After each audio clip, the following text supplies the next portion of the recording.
வணக்கம். Welcome to அம்மா IAS academy. தமிழ்நாட்டின் கன்னியாகுமரி மாவட்டத்தில் குமரிமுனையில் கடலின் நடுவே ஐயன் திருவள்ளுவருக்கு 133 அடி உயரத்தில் சிலை அமைந்துள்ளது. இந்த சிலை அமைப்பதற்கான அறிவிப்பை தமிழ்நாடு அரசாங்கம் 1975ஆம் ஆண்டு டிசம்பர் மாதம் வெளியிட்டது. ஆனால் இதற்கான பணிகள் 1990ஆம் ஆண்டு செப்டம்பர் 6ஆம் தேதி தான் தொடங்கப்பட்டது.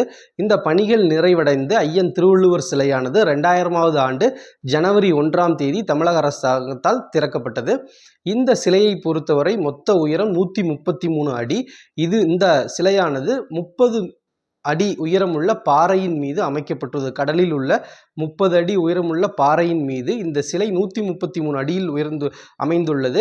30 அடி பாறையின் மீது 38 அடி உயரமுள்ள பீடம் அமைக்கப்பட்டுள்ளது. அந்த பீடத்தின் மீது திருவள்ளுவர் சிலையானது 95 அடி உயரத்தில் உள்ளது.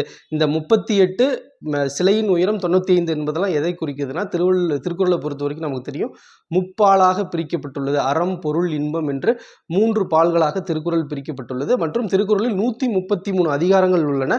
இந்த அறத்துப்பாலில் 38 அதிகாரங்களும், பொருட்பாலில் 70 அதிகாரங்களும், இன்பத்துப்பாலில் 25 அதிகாரங்களும் உள்ளன. இந்த அறத்துப்பாலை குறிக்கும் விதமாக அந்த 30 அடி உயரம் உள்ள பாறையின் மீது 38 அடி உயரத்தில் பீடம் அமைக்கப்பட்டுள்ளது. அதற்கு மேல் ஐயன் திருவள்ளுவரின் சிலையானது பொருட்பால் மற்றும் இன்பத்துப்பாலில் உள்ள அதிகாரங்களை குறிக்கும் விதமாக 95 அடி உயரத்தில் திருவள்ளுவர் சிலை அமைக்கப்பட்டுள்ளது. மொத்தமாக சிலையின் உயரம் 95 அடி, அதற்கு கீழே உள்ள பீடத்தின் உயரம் 38 அடி அறத்துப்பாலை குறிக்கிறது. மொத்தமாக இந்த பீடம் மற்றும் சிலையை சேர்த்து 133 அடி. திருக்குறளில் உள்ள மொத்த அதிகாரங்களின் எண்ணிக்கை 133. இதை குறிக்கும் விதமாக இந்த 133 அடியில் இந்த பீடம் மற்றும் சிலை அமைந்துள்ளது. அந்த பீடம் அடிப்பகுதியில் அமைக்கப்பட்டுள்ள பீடத்தில் உட்புற சுவற்றில் அதிகாரத்திற்கு ஒரு குறள் வீதம் 133 குறள்கள் தமிழ் மற்றும் ஆங்கிலத்தில் பொறிக்கப்பட்டுள்ளது. மற்றும் இந்த சிலையை அமைப்பதற்கு 3 டன் முதல் 8 டன் வரை எடையுள்ள 3681 கருங்கற்கள் பயன்படுத்தப்பட்டதாகவும், மொத்த இந்த சிலையின் எடையானது 7000 டன் என்றும் குறிப்பிடப்படுகின்றது. இது மட்டும் இல்லாமல் 2000ஆவது ஆண்டு ஜனவரி 1ஆம் தேதி தமிழக அரசால் திறக்கப்பட்ட இந்த ஐயன் திருவள்ளுவரின் சிலையானது அமைக்கப்பட்டு 25 ஆண்டுகள் இந்த ஜனவரி 1ஆம் தேதியோடு ஆகிவிட்டது. இதையொட்டி தமிழக அரசால் வெள்ளி விழா சமீபத்தில் எடுக்கப்பட்டது. டிசம்பர் 30 மற்றும் 31ஆம் தேதி வெள்ளி விழா நடைபெற்றது. 25 ஆண்டுகள் நிறைவடைந்ததை ஒட்டி அதையொட்டி தமிழக அரசின் சார்பாக ஐயன் திருவள்ளுவர் சிலைக்கு பெயர் வைக்கப்பட்டுள்ளது. குஜராத்தில் இருக்கிற சர்தார் வல்லபாய் படேல் அவர்களுடைய சிலைக்கு ஸ்டாட்யூ ஆஃப் யூனிட்டி, ஒற்றுமையின் சிலை என்று பெயர் வைத்ததைப் போல ஐயன் திருவள்ளுவர் சிலை, குமரிமுனையில் அமைந்துள்ள ஐயன் திருவள்ளுவர் சிலைக்கும் ஸ்டாட்யூ ஆஃப் விஸ்டம், அதாவது பேரறிவு சிலை என்று தமிழக அரசால் பெயர் வைக்கப்பட்டுள்ளது.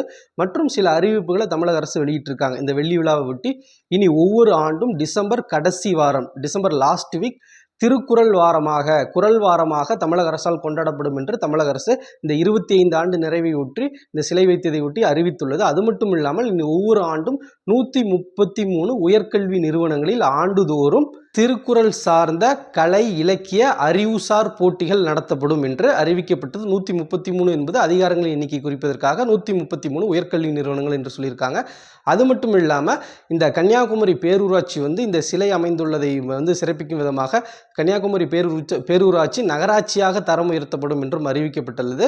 மற்றும் இந்த திருவள்ளுவர் சிலைகளுக்கு படகு சவாரிக்காக புதிய 3 படகுகள் வாங்கப்படும் என்று, அந்த படகுகளுக்கு பெருந்தலைவர் காமராஜர் மற்றும் மார்ஷல் நேசமணி மற்றும் ஜியு போப் அவர்களின் பெயர்கள் இடப்படும் என்றும் அறிவிப்பு வெளியிட்டிருக்காங்க. மார்ஷல் நேசமணி அவர்களை பொறுத்த வரைக்கும் தென்குமரி, நம்ம கன்னியாகுமரி மாவட்டத்தை தமிழ்நாட்டோட இணைக்கணும் சொல்லி போராட்டம் நடத்தியவர். மற்றும் ஜியு போப் அவர்கள் திருக்குறளை ஆங்கிலத்தில் மொழிபெயர்த்தவர். இந்த சிறப்புக்காக காமராஜர் அவர்கள் மற்றும் மார்ஷல் நேசமணி மற்றும் ஜியு போப் அவர்களின் பெயர்கள் புதிதாக தொடங்கப்படும் இந்த 3 படகுகளுக்கு இவர்கள் பெயர் சூட்டப்படும் என்று தமிழக அரசு அறிவித்துள்ளது. அது மட்டும் இல்லாமல் ஆண்டுதோறும் திருக்குறள் மாநாடுகள் நடத்தப்படும் அப்படின்னு சொல்லிட்டு தமிழக அரசாங்கம் இந்த சிலையின் வெள்ளி விழாவை ஒட்டி அறிவிப்பு வெளியிட்டுள்ளது. நன்றி.